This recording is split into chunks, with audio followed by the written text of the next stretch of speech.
Hello there. Even the US military has stopped mandating a certain procedure for its troops, and the UK has stopped recommending it for general use, as have now the French.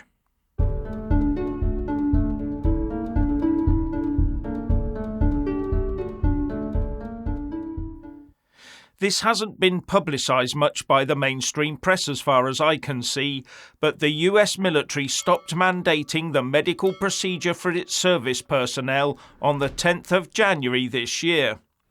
And the UK has stopped its general use except amongst older people and the vulnerable. And now the French are only going to use it on the vulnerable and those that work with the vulnerable. But the US military has now found it necessary to hammer home the requirement to stop using the procedure on its personnel. In a memo on the 24th of February, sent to senior Pentagon leadership commanders of the Combatant Commands Defense Agency and DoD Field Activity Directors, the Deputy Secretary of State for Defense, Dr. Kathleen Hicks, said of the mandates, DoD component heads shall formally rescind any such policies, directives and guidance as soon as possible, if they have not done so already. DoD component heads shall certify to the Undersecretary of Defense for Personnel and Readiness, in writing, that these actions have been completed no later than March the 17th, 2023. They do seem in a bit of a hurry to get on with stopping things, don't they? But I suppose it's good old military efficiency in action. While in France the primary procedure is no longer recommended by their health authority for general use on the whole population, just the vulnerable and those that work with the vulnerable. Now all of this is, of course, down to the world coming to terms with the health emergency, and therefore governments no longer need to push the intervention, nor do they need to force their people to roll up their sleeves anymore. I mean, there could be no other explanation for all of this roll back, could there? It's not like they'd been forced to pull the procedure for any safety reasons, is it?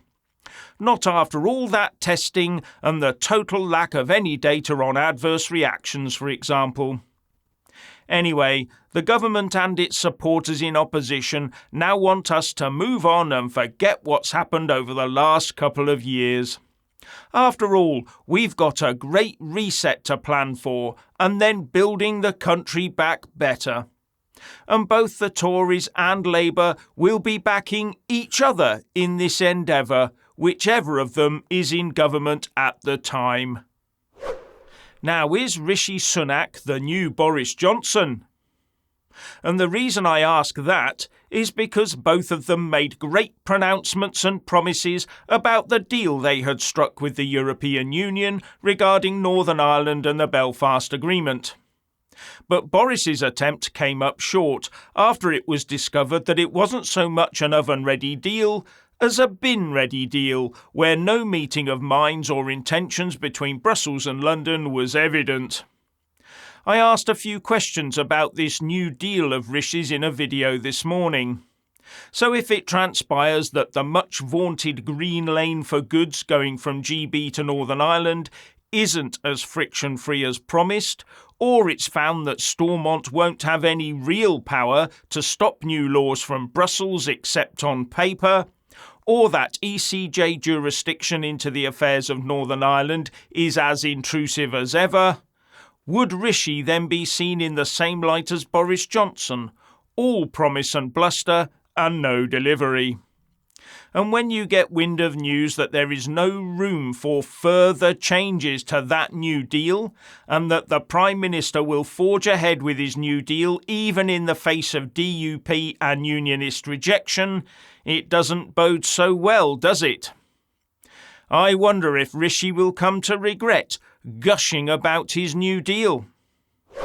So I had occasion this lunchtime to engage with some sort of AI today. One of these programs companies use to interact with customers. You type in a message on your computer and it types back a reply to your query. as opposed to them employing our I, the real intelligence of a normal human being. I won't go into the nature of the exchange I had, other than to explain in simple words that it was a pointless exercise. The replies it gave were, for the most part, boilerplate answers that mostly missed the point. And they also, of course, asked me if I'd looked for the answer on their website. And then it just rinsed and repeated those words of wisdom, whatever questions I later came out with. It achieved the sum total of zilch value for me, other than to raise my normally placid nature to a seething ire and increase my blood pressure quite considerably too. So the BBC has done a good deed, has it?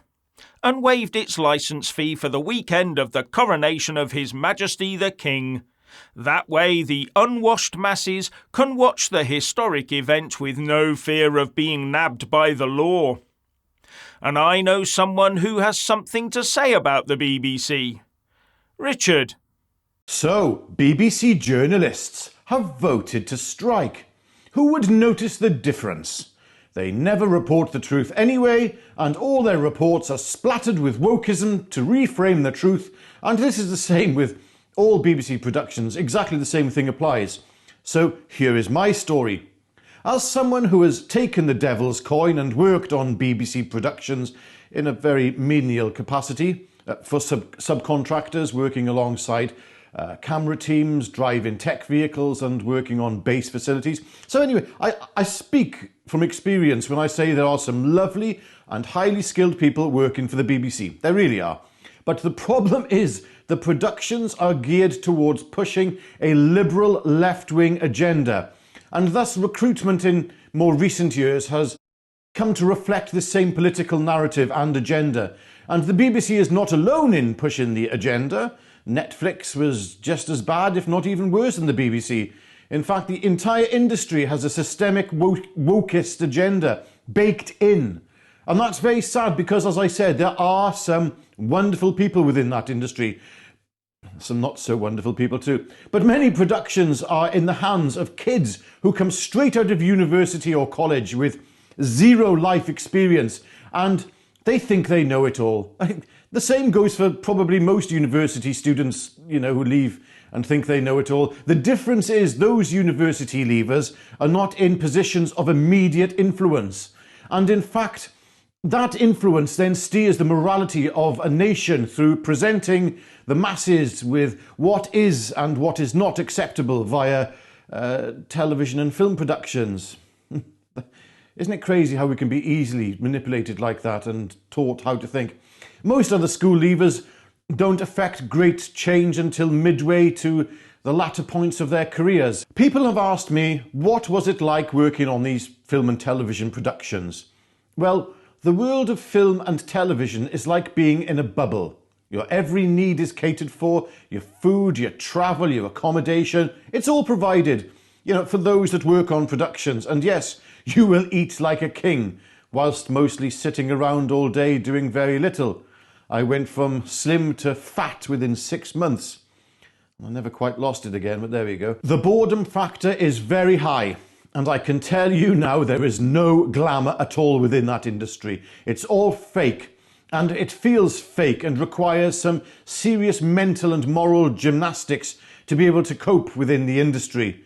Oh, and bullying is rife.